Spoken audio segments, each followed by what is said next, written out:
Hello, and welcome to this RFMW and Menlo Micro webinar. My name is Katie, and I will be your Global Spec moderator. Now I would like to say a few words about Menlo Micro.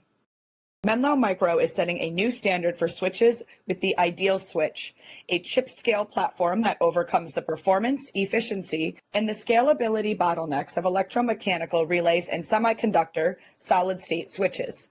It's the first disruptive switching technology in over 30 years, and the only platform scalable across both power and frequency domains. The Ideal Switch enables smaller, lighter, faster, and more reliable and energy-efficient systems. From AI to aerospace, defense, and power electronics, the Ideal Switch eliminates bottlenecks and reduces the total cost of ownership across today's most demanding applications. Menlo Micro unlocks new possibilities. So now I would like to introduce our presenter today. With us today is Ian Burke. Ian is an application engineer with Menlo Micro. So Ian, welcome to today's event. And with that, I'd like to pass things over to you to get us started. So go right ahead. Hello, and welcome to the webinar on high power design and test considerations.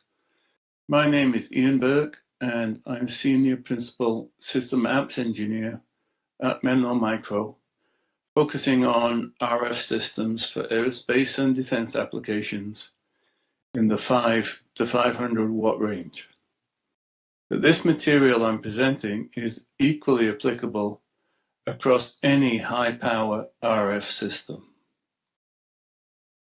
Firstly, I'd like to thank RFMW for sponsoring this event.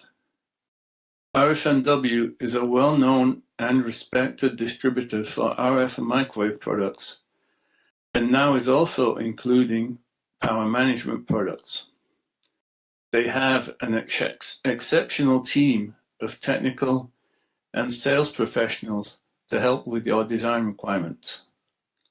I should also mention they are also a rep for Menlo Micro, so please reach out to inquire about any of our products. To the agenda for today.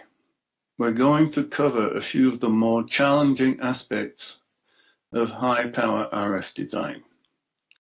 We'll start with an overview of the technical challenges associated with high power design, and these mostly boil down to two aspects: current or heating effects and voltage effects.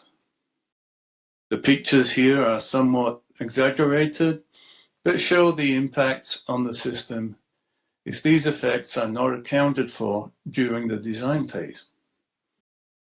Next, we'll discuss some of the important design considerations for these two effects, and we will then proceed to test considerations and best practices to ensure a reliable test set with known performance such that you can obtain repeatable test results every time. Starting with safety, then matching and protection, monitoring, signal verification, pulse operation, and calibration. Finishing up, we'll take a look into the typical block diagrams for both high power carry tests and standoff tests. Okay, starting with the challenges of high power operation. These can mostly be addressed by considering two effects: current or heating effect. These arise due to choices made during the design phase, such as insufficient current handling of either components or the traces, and can result in fusing of traces, as can be seen in the thermal image here. The actual temperature here was well in excess of 300 degrees C, but we are at the limit of our camera, which is 275. Even when the damage isn't as catastrophic as this, overheating of devices can cause premature failure.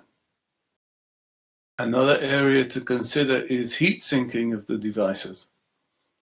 If this allows the device temperature to exceed its rating, it can again lead to overheating or shutdown and premature failure, and cause latent defects to arise that can impact reliability and mean time before failure. The other effect is overvoltage effects. Again, if the components are not rated for the operating voltage, this can lead to component failure in the short term and latent defects to arise and compromise reliability in the long term. Insufficient spacing between voltage nodes is one of the most common failure modes, where the voltage is high enough to cause a spark over in the air or the dielectric between the voltage nodes. During the design phase, we also need to consider voltage derating and aging of components and materials. The voltage derating must take into account the changes in both temperature and altitude of the design. Next, we'll talk about some of the design considerations we need to keep in mind when addressing these two effects. For current or heat effects, we should check the RMS current from the high operating power against the component ratings. Trace parameters, for example, thickness and width, need to withstand the current requirements. In addition, some of the dissipated power from components may rely on heat being conducted away from the device using the RF trace. In this case, it's best to oversize that trace so you have some margin. Sometimes you can use an RF choke to shunt the heat from the RF trace to the ground near the device. This can be somewhat bandwidth limiting as well, so bear that in mind. It's always a good idea to have a thermal model for your design, even if it's just a simplified thermal resistance model. It can be very useful in determining how close you are to needing more heat sinking and if more ground vias and heat spreaders are needed. For critical applications, or when the simple model is too close for comfort, then a finite element thermal model is most likely indicated and should be used. If simple heat sinking with ground vias isn't reducing the temperature enough, there are some other methods available, but they may impact the size, weight, and cost of your design. Using filled vias can improve heat conduction away from the device significantly. Vias can be filled with either a thermal epoxy or copper. Unfilled vias have very thin walls that will limit the amount of heat conduction that you will get from them. Using filled vias along with a few layers of PCB ground can spread heat away from the device fairly quickly and avoid the overheating impacts. Also, does the device itself support being mounted directly to a heatsink with solder connections to the PCB? Any LDMOS or GaN devices have this option, along with some high power loads. These are typically flanged devices that are meant to bolt to a heatsink. In this case, it's always best to use a thermal filler between the device flange and the heatsink to ensure optimum heat transfer as microscopically even these flat surfaces are full of ridges, and these point contacts can impede the heat conduction. The thermal filler will tend to fill in these spaces and improve the conduction away from the device. You can also use a copper coin embedded within the PCB to conduct heat away to other layers, and even the backside to mount the PCB on a heatsink.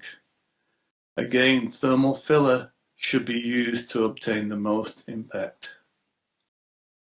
Heat pipes are also available, and these can run through the heatsink to transfer heat quickly away from critical areas to an area that's much cooler. These are all basically passive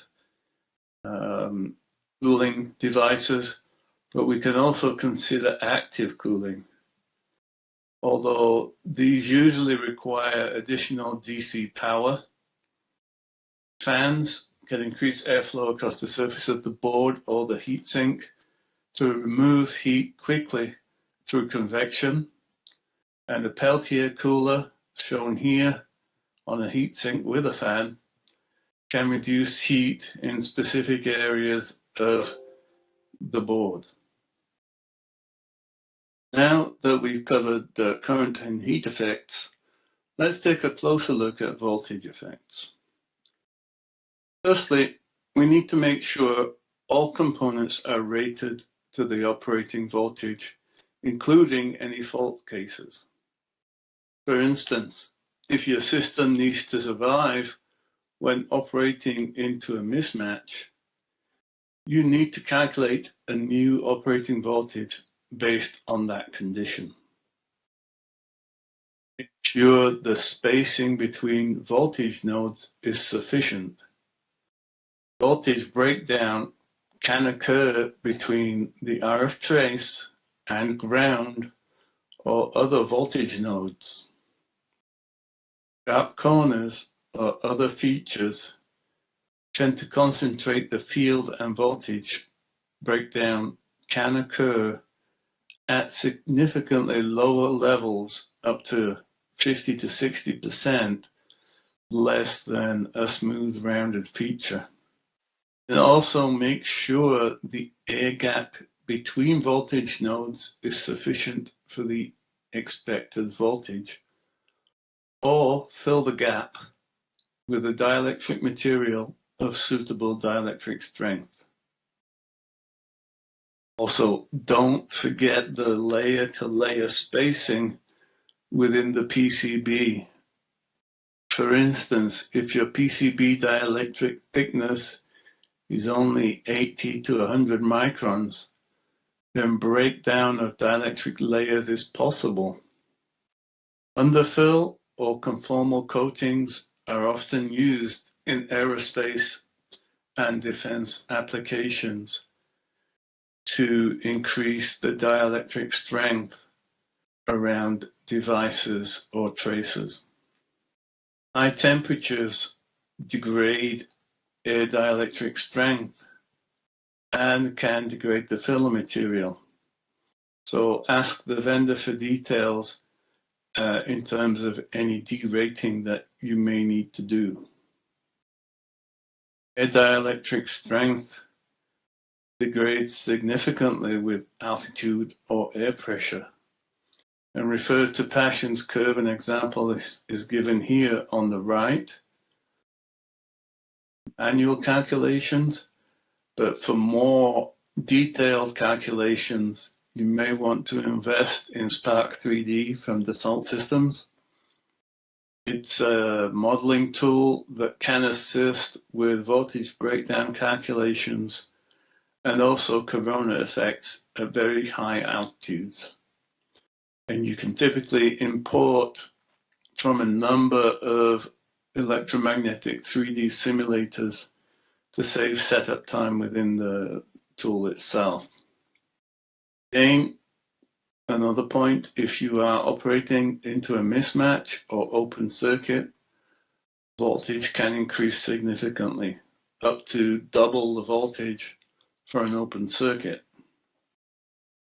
In addition, in resonant filters, the voltage can increase locally depending on how high the filter Q is and how narrow the filter bandwidth is. So you can use your circuit modeling tools to find the voltage at various nodes throughout your design and check those against what your expected or design voltage is and see if that needs to be increased in those areas.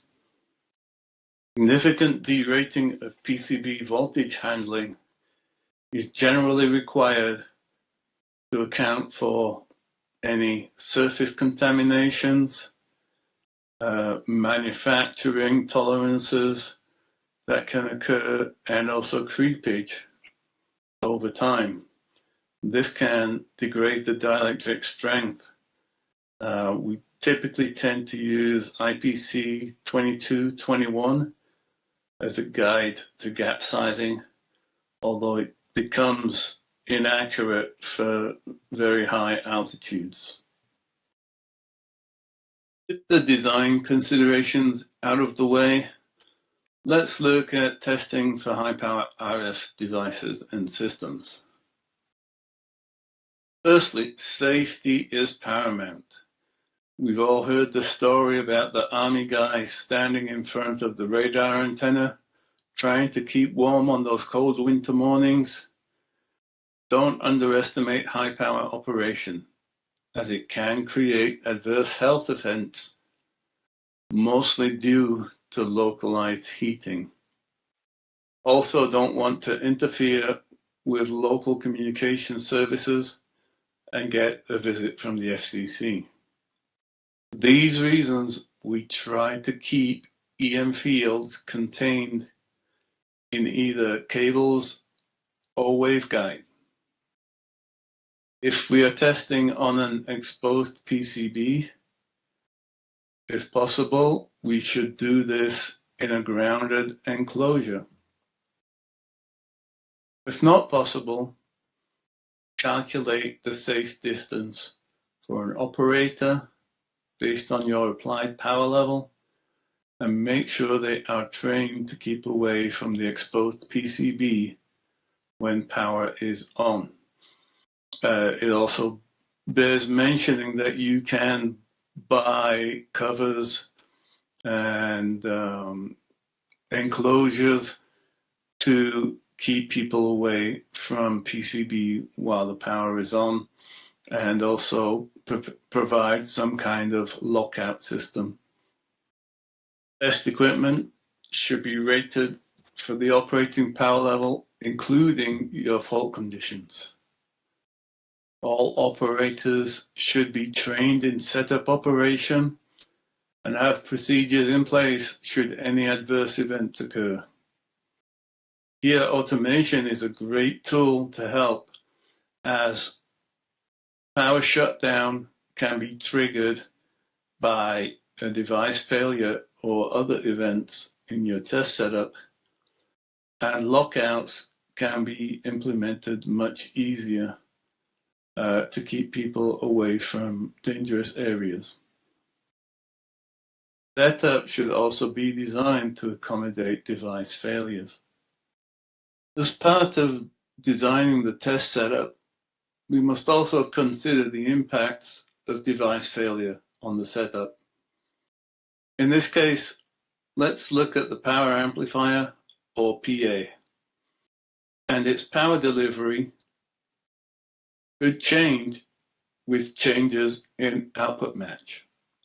Most commercial PAs have built-in protection for varying output impedance.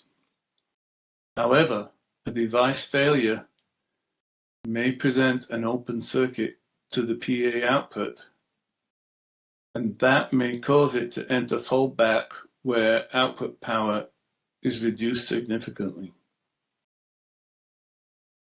So in this case, an output and an isolator can be used to present a good output match to the PA during these fault conditions.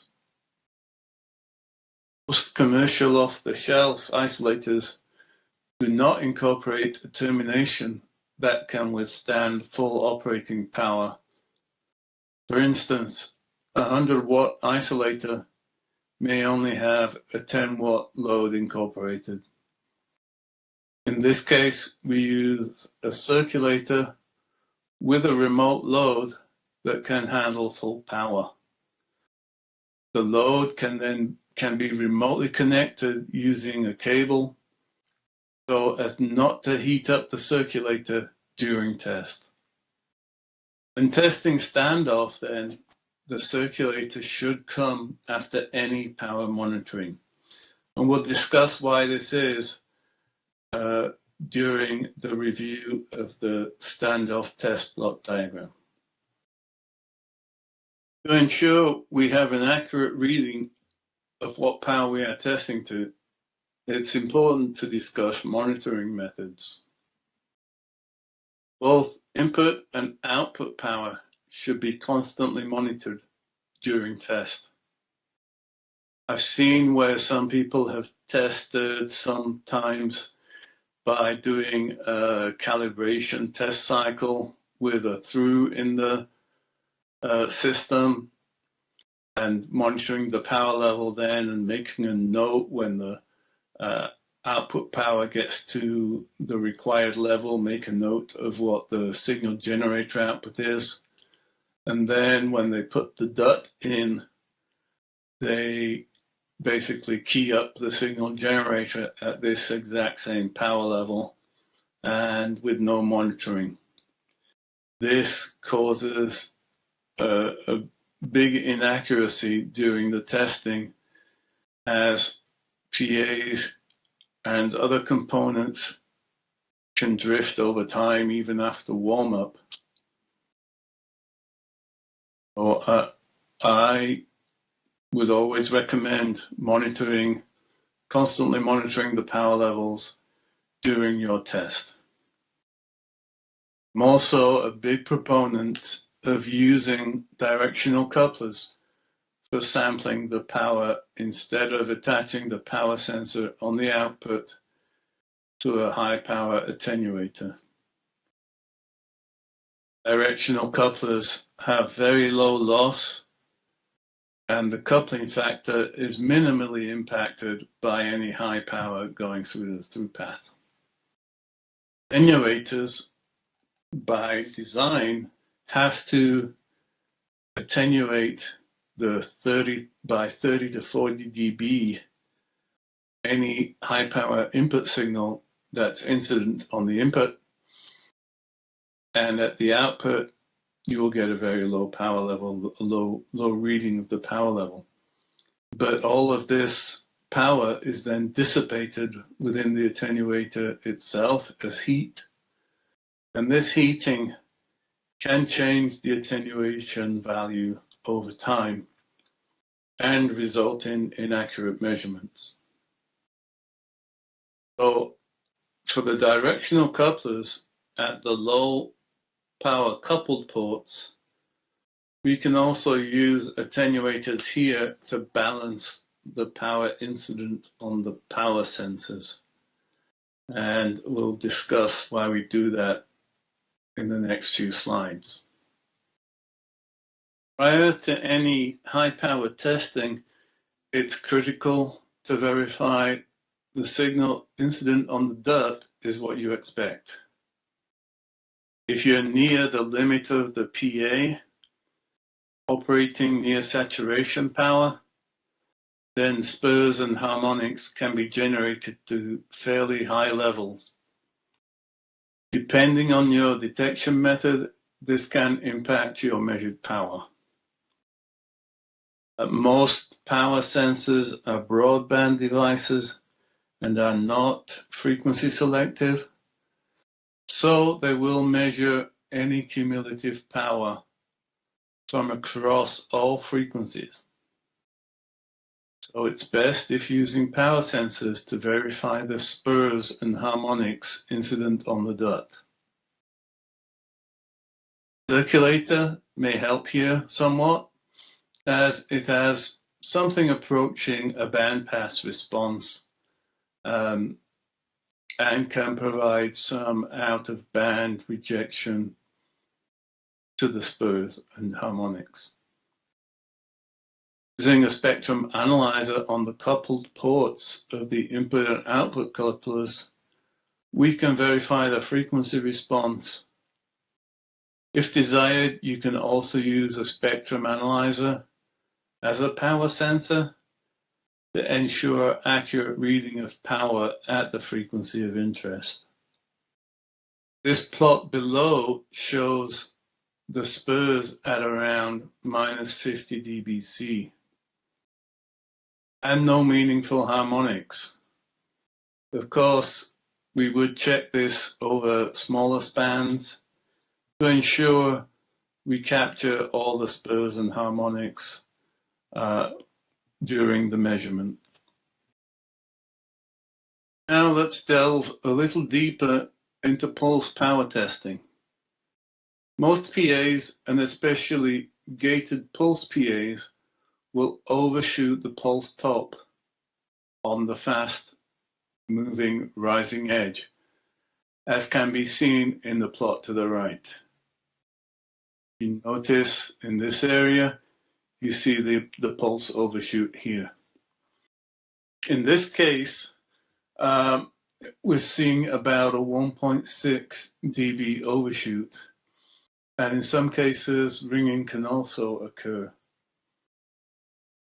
I've also seen on some PAs, this can be up to 2 to 3 dB and can result in an overtest if the power monitor is triggered on the center of the pulse, or an undertest if the power monitor is triggered on the maximum pulse power.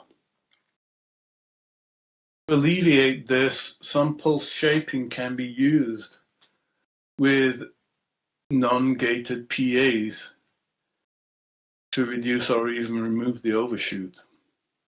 Here we use a vector signal generator, or VSG, in ARB mode with an IQ file to provide a shaped pulse where the rise time can be reduced to minimize the pulse overshoot. We can also modify this file to account for any PA droop across the pulse so that we get a nice flat pulse across the full pulse width. You can even use this method with a gated PA as long as the gating signal, your 5-volt TTL, is windowing and fully encompassing the generated pulse, and that they're both triggered appropriately.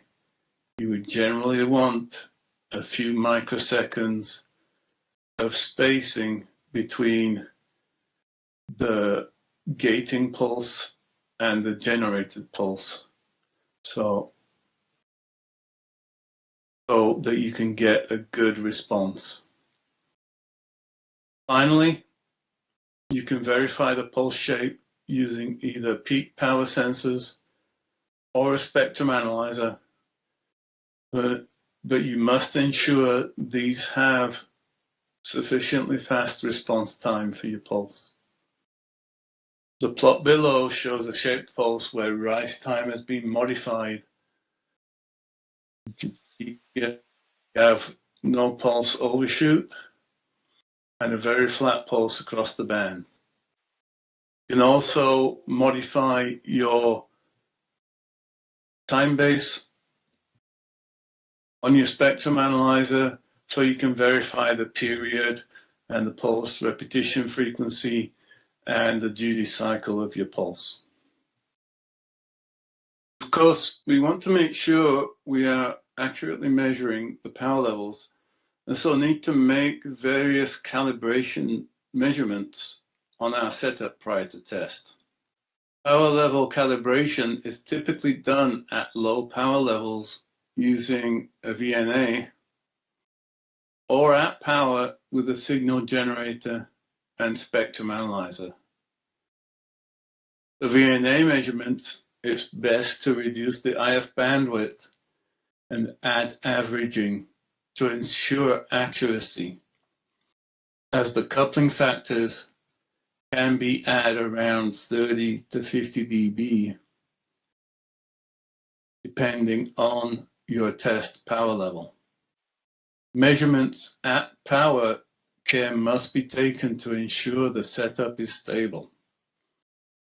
And if using attenuators at the spectrum analyzer input, be aware the attenuator performance can change under power, so the offset may be incorrect. Typically, coupling factor is measured as insertion loss from the coupler input to the coupled port. But this assumes the reference plane is at the coupler input.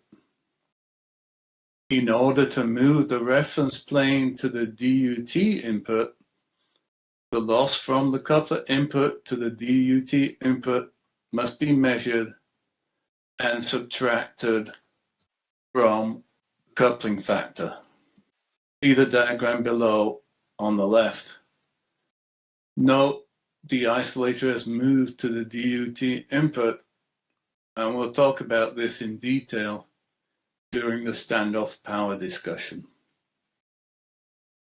The output coupling factor is also adjusted to take into account any additional cable losses at the output of the DUT, but can also be measured directly if desired. Putting everything together, here's the block diagram of a typical carry power setup. The low power signal generator feeds the PA. The high RF output from the PA is then routed to the circulator. This provides protection from mismatch in the following signal path. The input power sensor is calibrated to the DUT input and used to dial in the required power level. The output power sensor indicates the device insertion loss when compared to the input power sensor, so any discrepancy can be noted. It's good practice, especially with CW or average power testing, to have either a thermocouple or an infrared camera on the DUT to ensure that heating is kept within expected limits. Power levels incident on the input and output power sensors should be balanced to within 5 to 10 dB of each other in the nominal configuration. So we can use low power attenuators on the coupled ports of the directional couplers to achieve this. This is really to make sure that the power sensors are both operating within the same region of their response curves and will give more accurate readings. It's always best to start the test with the input power backed off by 3 to 4 dB so that we can make sure the DUT is operating within expectations. You should also run a pre-test with the DUT removed and replaced with a through to determine the signal generator power corresponding to this starting point. Then when you're testing the DUT, you can walk the power up to your desired until your desired level is indicated on the input power sensor. All the time you'd be monitoring the insertion loss and the thermal data. Again, test set automation can help with this, as there can be a lot of data. if not automated, make sure that the power sensors and the thermal data are on the same trigger for recording data. And then when you've exported it to, say, an Excel file, you don't have to fool around with the timing on one of the parameters that you've recorded. Here is the block diagram for high power standoff testing. This is actually a test that we perform here at Menlo on our switches. In this test, we are trying to see if an open switch can withstand a high power incident on its input. As you can see, there are a few modifications to the carry power test setup. In this setup, we've added a preamp, as the high power amp only has around 14 dB of gain. It also has a poor input match, so an additional circulator is used on the input of the high power amp. An additional reflected power sensor at B is added, and this serves as an error detection in case the circulator or its load fails. Because as the DUT is open, high power is reflected at its input and routed to the circulator high power termination. If this termination fails, then high power can travel back to the high power amp input and cause damage, or combine with the forward power and cause an error in the input power reading at A. So if the reflected signal is in phase with the incident signal, you would see power combining there, and so a high power reading at your input power sensor.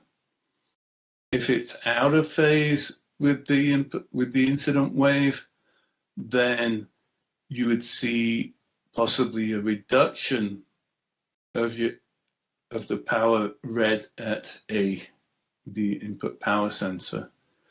And so this might make you bump the power up even more because you think you have a lower power being tested, and also result in an overtest situation.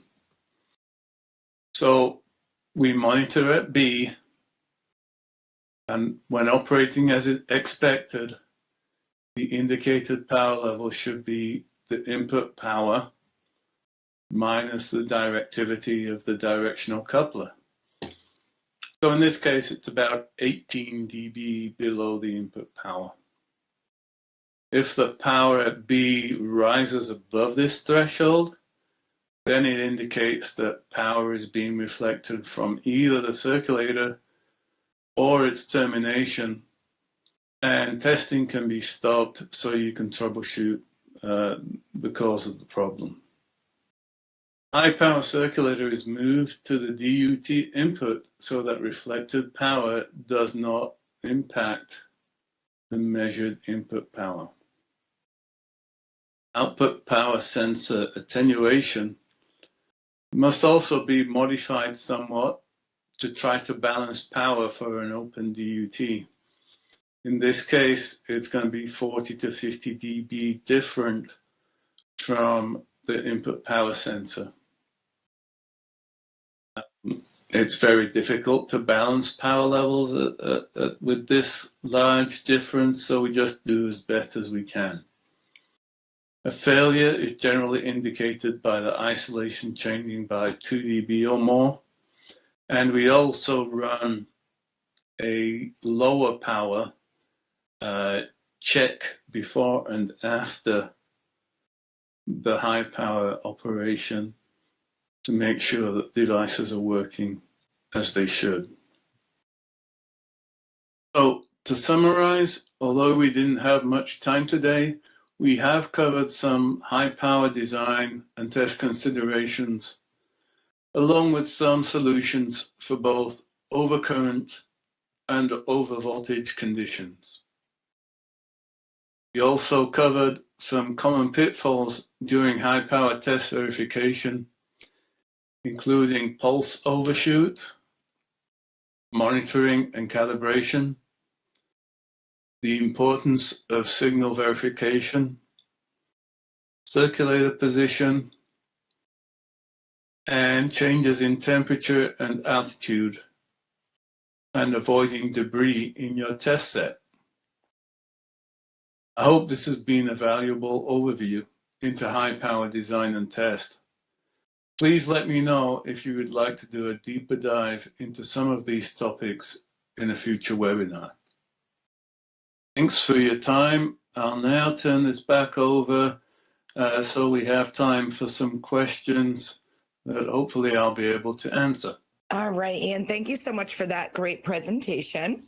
So we are going to move into some attendee questions at this time. All right, so Ian, I'm just going to pull this first question from our queue here. This person is asking, how do you prevent overshooting with a gated PA? Okay, yeah, thanks, Katie. If we look back at, if we have a reference to slide 11, we saw the pulse power operation and how we check the pulses. And we did discuss preventing overshoot with a non-gated PA, but you can also do this with a gated PA if you make sure that your gating signal encompasses the desired pulse. So if you have a pulse that is, say, 50 microseconds wide, you want your gating pulse to come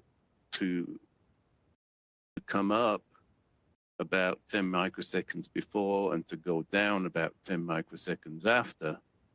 And if you can do this and time them correctly according to the triggers, you should be able to use the VSG to shape your desired pulse and also have a triggering pulse for the PA that allows you to get the desired response and reduce the pulse overshoot. All right, so our next question here. Is there a point where additional thermal vias or having thicker traces show diminishing returns? Oh yeah, good question. There is. If you're getting to that, that level of accuracy that you need to know the exact temperature of your device, then I would recommend moving to a thermal analysis of the device and its surrounding PCB. While the most important thing is trying to remove heat away from the device, you're going to be limited by how much space you have and where you can dump that heat as well. So at a certain point, the conduction along the ground plane is going to limit how much heat you can get away from the device. So then you might consider looking at putting a heatsink on the back of the PCB or something like that. Also, when we were talking about vias, you may want to replace those vias with the copper coin. The copper coin will provide a much better thermal path away from the device and down to the back side of the PCB, so you can put a heatsink there. All right, thank you so much for that answer. Have you seen any surprising results when using conformal coatings or underfill for high voltage spacing? Yeah, so we'll look at conformal coatings first. When you apply a conformal coating or your PCB vendor applies it, they generally have a very good process where it's typically done under vacuum so that air bubbles and such can be voided out of the out of the coating. If you're trying to do this in a lab or something where you're spreading a conformal coating yourself, you can get air bubbles in there, and those air bubbles can cause the breakdown to occur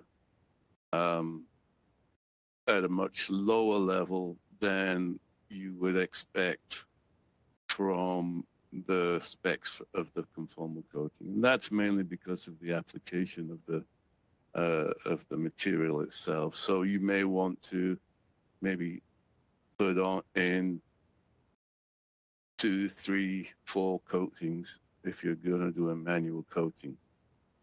One other thing to remember is that if you're doing this over RF traces, you're going to impact the impedance of that trace as well. So bear that in mind.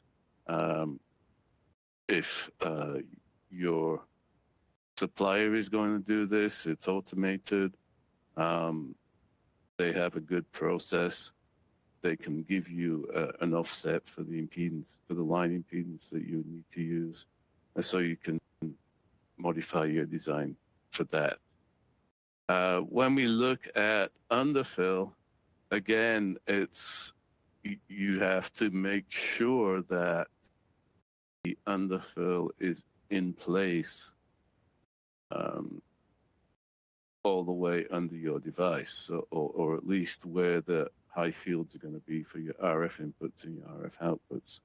So if you can imagine a surface mount device that's, you know, maybe say 8 millimeters by 8 millimeters, if you try to underfill that, again, you need to have some kind of positive pressure to get the underfill material all the way to the center.